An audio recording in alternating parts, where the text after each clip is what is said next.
Ces jours-ci, nous voyons une polémique terrible. Quelques juifs montent sur le mont du Temple. Et le monde entier s'embrase. Que font ces juifs dans cet endroit-là? Pourquoi cela dérange-t-il à quelqu'un que des êtres humains, dans ce cas-ci des juifs, montent sur le mont du Temple, un endroit immense, mettent des tefilines, prient? Il y a un seul endroit au monde où les juifs ne peuvent pas prier normalement. C'est au centre de leur propre capitale. Comment comprendre cela? Avant de tâcher d'expliquer, j'aimerais rapporter une petite anecdote, telle que moi je l'ai vécue à Montreux comme enfant, et comme beaucoup d'autres personnes ont vécu une histoire pratiquement pareille, que ce soit à Moscou, ou à New York, ou à Honolulu. Eh bien, ce qui s'est passé, c'était pendant la guerre des 6 jours. Oh, je me rappelle la crainte, la peur que nous avions tous, une nouvelle Shoah. J'avais 14 ans, et voici qu'un beau matin, on se réveille. Voici que l'État d'Israël a détruit toute l'aviation égyptienne en 2 heures. C'était une libération, quelque chose d'incroyable. Comme ce petit peuple à qui on a donné un petit bout de terre afin de pouvoir essayer de vivre sans être persécuté. Voici soudain, ce peuple conquiert son pays. Et puis, Jérusalem, il ne devait pas le conquérir. L'État d'Israël avait téléphoné à Hussein, ne rentre pas en guerre. Elle est entrée en guerre. Et Jérusalem a été libérée. Et à ce moment-là, mon père a reçu un téléphone d'une dame qui habitait Montreux, une femme complètement assimilée. Nous ne l'avons jamais vue à la synagogue. Si ce n'est que son nom était juif, rien n'indiquait qu'elle était juive. Eh bien, elle téléphone. Elle dit à mon père, « Monsieur le rabbin, j'ai pleuré. On a libéré Har HaBayit, on a libéré le mont du Temple. » Quel est son rapport avec le mont du Temple? Qu'est-ce qui se passe? Eh bien, Maïmonide nous dit, la présence de Dieu se trouve à Jérusalem, au mont du Temple, et qu'elle n'a jamais quitté cet endroit. Ceci semble contraire à toute vraisemblance. Plein de gens se promènent sur le mont du Temple, il ne leur passe rien du tout. Eh bien, finalement, c'est que la Shrina, elle se trouve dans le cœur de chaque juif. Chaque juif est lié à Jérusalem. Parce qu'à Jérusalem, sur le mont du Temple, se trouve effectivement la présence divine. Aujourd'hui, elle est cachée, elle est voilée. Elle a gardé 6 jours, elle s'est un petit peu dévoilée. Et le peuple d'Israël comprend que, dans son être profond, il comprend que la source de toute sa spiritualité se trouve dans la présence divine qui se trouve en Israël. Et on va essayer d'expliquer ce qui est difficilement explicable. Eh bien, nous croyons que chaque être humain a une âme. Cette âme est une partie, entre guillemets, bien entendu, de la divinité.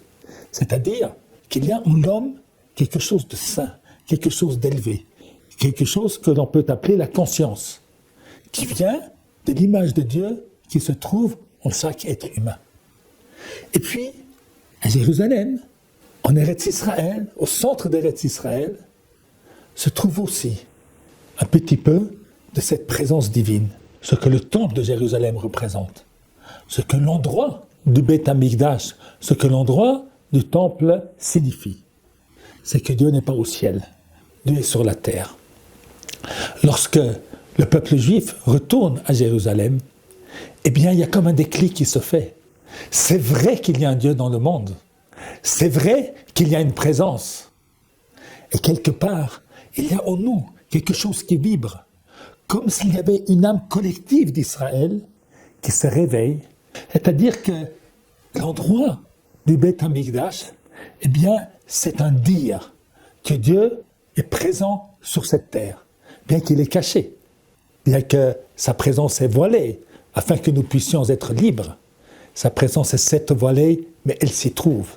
Et lorsqu'on s'approche d'Israël, et on s'approche de Jérusalem, on se rapproche de plus en plus de cette présence d'Akodesh Baruch Hu. Alors c'est pour ça que le monde entier ne veut pas de nous sur cet endroit. Cet endroit est un endroit dangereux. Parce que si c'est vrai que Dieu se trouve sur la terre et pas seulement dans les cieux, eh bien peut-être que nous devons changer nos comportements. Peut-être que nous devons vivre autrement. Alors, la preuve de la sainteté de cet endroit est justement le fait que le monde entier ne veut pas que les Juifs s'y trouvent. Comprenant que la fusion des Juifs avec cet endroit, eh bien, c'est quelque chose qui va permettre à la Shrina, à la présence divine, de sortir de sa cachette. Ce qui s'est passé à la guerre des 6 jours, le jour de Jérusalem, c'est qu'à ce moment-là, la présence divine est comme sortie de sa cachette. Bien entendu, ça commençait bien avant. Ça commençait encore avant la déclaration Balfour, avec les Juifs qui retournent en Israël. Maintenant, on pouvait comprendre le retour en Israël, la création de l'État d'Israël, comme un événement purement matériel, un refuge pour les Juifs persécutés. Avec la libération de Jérusalem, on comprend que Eretz Israël a une dimension spirituelle, cosmique, extraordinaire. Et c'est pour cela que le jour de Jérusalem est un jour important pour nous tous. Maintenant, c'est un appel. C'est un appel à nous, les hommes, d'agir pour que cette magnifique Torah, ce qui nous a enseigné que Dieu est sur la terre et pas seulement dans les cieux, que cet enseignement fondamental, parce que c'est cet enseignement qui peut empêcher les méchants de vaincre dans le monde et donner le courage aux justes de pouvoir lutter contre la méchanceté, sachant qu'ils ne sont pas tout seuls dans ce combat. Et ça, c'est Yerushalayim. Vous savez que Jérusalem, on l'a pas eu tout de suite. Lorsque Josué est entré en Israël, il a fallu 400 ans pour que le temple soit construit. Cette découverte de Yerushalayim prend du temps. Et c'est ainsi que depuis que l'État d'Israël a été créé, nous sommes dans un processus. Nous sommes dans un processus où Dieu sort de sa discrétion. Par ce retour en masse du peuple juif sur cette terre, ça prend du temps. Cela a des difficultés, parce que nous-mêmes ne sommes pas toujours convaincus de cela. Et puis beaucoup de nations au monde s'y opposent. Mais finalement, tout le monde finira par reconnaître que cet endroit-là n'est pas la source des guerres, n'est pas la source des malheurs, il est la source du bonheur, il est la source de l'amour, il est la source de la justice, la source d'un monde où Dieu est présent, et c'est l'homme, et les hommes, qui doivent faire éveiller cette présence d'Akadosh Baruch Hu. Eh bien, c'est cela la signification du Yom Yerushalayim, du jour de Jérusalem.